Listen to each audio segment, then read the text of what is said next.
नमस्कार दोस्तों, मैं रमित कुमार आप सभी को स्वागत करता हूं कि नए वीडियो में। मैं आज बात करने वाला कि ऐसे इंसान के बारे जिन्होंने पूरे भारतीय संविधान को ही लिख डाला, जिन्होंने ही भारत में छुआछूत को जड़ से मिटा दिया, जिन्होंने महिलाओं को सिर उठा के जीने का अधिकार दिया है। जी हाँ, मैं बात करने वाला हूँ डॉक्टर भीमराव अम्बेडकर के, जिनको एजुकेशन के नाम से ही जाना जाता है। जी हाँ, मैं बात करने वाला हूँ, आप सही सुने, डॉक्टर भीमराव अम्बेडकर। यदि उनकी जीवन शैली की बात करो तो उनका जन्म 14 अप्रैल 1891 ईस्वी में हुआ था, मध्य प्रदेश के एक छोटे से गांव में, एक निचले कास्ट चमार जात में, जिनको हर कोई इनकार करता है, मना करता है, उस जात से किसी भी प्रकार की संधि नहीं रखना चाहता है। जी हाँ, आप सही सुने। वैसे कास्ट में जन्म लिए भीमराव अम्बेडकर जी को बहुत ही ज़्यादा तकलीफ़ों से सामना करना पड़ा। उनकी जीवन की बात करूं, एजुकेशन की बात करूं, तो इतनी तकलीफ से उन्होंने एजुकेशन लिया जिसकी कोई लिमिट ही नहीं, जिसकी कोई सीमा ही ना हो। जी हाँ, मैं बात कर रहा हूँ भीमराव जी क्या। जब उन्होंने बचपन में, एक घटना मैं बता रहा हूँ, जब उन्होंने बचपन में एक नाई के पास गया बाल कटवाने के लिए, तो नाई उसको मना कर दिया, यह बोलकर कि तुम्हारी हैसियत नहीं है बाल कटवाने की, तुम जैसे लोगों को मैं बाल नहीं काटता। तो उन्होंने पूछा आखिर क्यों, इसका रीज़न क्या है? तो नाई बोलता कि तुम ये जाके अपने बाप से सवाल करो। जी हाँ, जब ये बात बोला तो जब जा ही रहा था, देखा कि वही नाई दूसरे गौशाला वाला का बाल काट रहा। तो फिर से भीमराव जी पूछते हैं कि तुम इस गौशाला वाला का जब बाल काट सकता तो मेरा क्यों नहीं?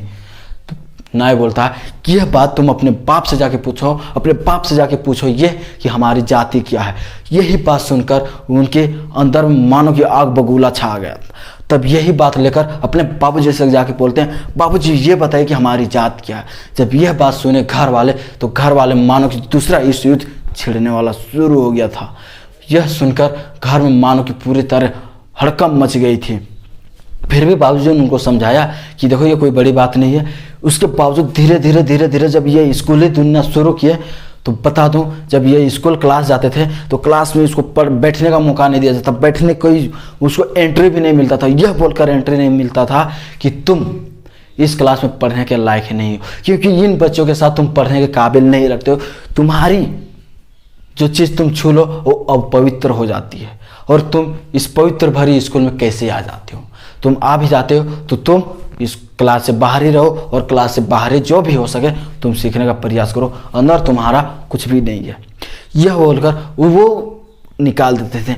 और भीमराव अम्बेडकर भी मजबूरी थी कि बाहर से ही पढ़ाई करते थे। उसके बाद स्कूली एजुकेशन इस तरह से चल ही रहा था, और मानो कि एक दिन वो अपने घर से बाहर जा रहे थे, कहीं पर जा रहे थे, उनको इतना तेज पानी प्यास लगा कि क्या ही बोलें। जब उनको पानी प्यास लगा तो उनको देखे चारों तरफ इधर उधर, तो कहीं भी उनको पानी का नज़ारा नहीं। काफ़ी दूर जाने के बाद एक कुआं दिखा। जब कुआं में जाके पानी उठा के पिए, तो जब गांव वाला को पता चला कि नहीं ये बहुत ही निचले कास्ट का परिवार है, चमार जात का है, तो उनको इतना धोया कि उनको खुद नहीं पता था कि हमको कितना धोया। उसके बावजूद भी उन्होंने बहुत ही एफर्ट के साथ फिर से अपना जीवन शुरू किया। अब मैं आपसे सवाल करता हूं कि क्या कोई पानी पीने से किसी को मारता है? क्या कोई एजुकेशन लेने से किसी को रोकता है? नहीं। इतनी तकलीफ़ों के बाद भी उन्होंने स्कूली एजुकेशन अच्छी तरह से प्राप्त की, और उसके बाद कॉलेज में गए। कॉलेज में भी यह बोलकर उनको एडमिशन दिलाया गया कि तुम बाकी स्टूडेंट के साथ नहीं पढ़ोगे, तुम इतने निचले कास्ट के हो, तुम झाड़ू पोछा के ही काम आओगे। यह सुनकर भी वो एक्सेप्ट किया कि जी हमको जो भी मिले मैं उसके लिए भी तैयार हूँ। जब यह सुनकर वो झाड़ू लगाते लगाते एक क्लास के बाहर आके खड़े हो गए, जहाँ पर एक शिक्षक संस्कृत पढ़ा रहा था। ये घटना उनके जीवन की सबसे बड़ी घटना थी।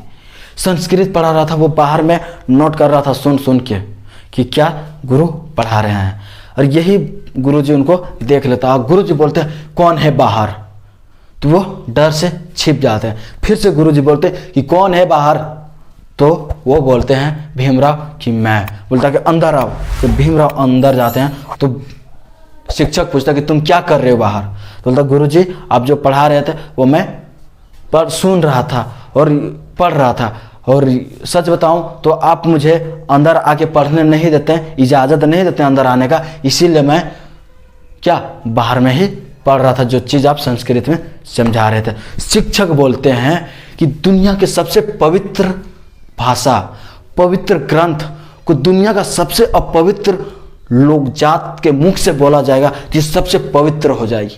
और इसी कारण से उनके डायरी में जो लिखा हुआ था वो डायरी का पेन फाड़ के उनके सिर के ऊपर फेंक दिया। जब ये चीज किया गया तो मानो कि भीमराव अम्बेडकर के रूह कांप गए। भीमराव अम्बेडकर के समझ में ये आ गया कि जात पात क्या होता है। उसी के बाद जाके कुछ दिनों के बाद माँ के सामने एक ऐसे प्रस्ताव रखते हैं, कि ऐसे सवाल रखते हैं जो सवाल उनकी पूरी जिंदगी को ही बदल के रख देता है। वो सवाल था, जब ज्ञान लेंगे तो शिक्षा को किसने बांटा? जब ज्ञान लेंगे तो शिक्षा को किसने बांटा? जब प्यास लगे तो पानी को किसने बांटा?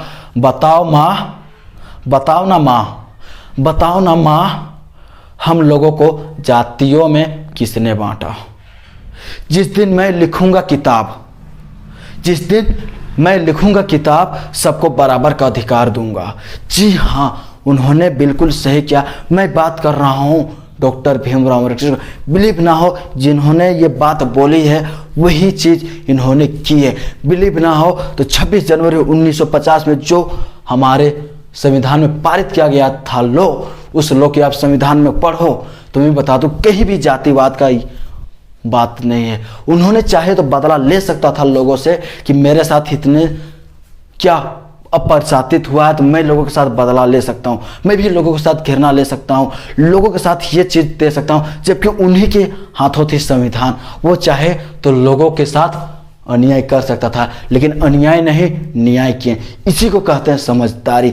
जी हाँ, मैं बात कर रहा हूँ डॉक्टर भीमराव अम्बेडकर। ऐसे इंसान के लिए एक लाइक तो बनता है भाई। और आपको इनकी कौन सी बात सबसे ज़्यादा पसंद आई वो कमेंट बॉक्स में बताओ। और हाँ, अच्छी लगे तो एक लाइक करो, और न्यू हो मेरे चैनल में तो सब्सक्राइब कर लो, ताकि जो मैं नेक्स्ट वीडियो अपलोड करूँगा वो आप तक पहुँच सके।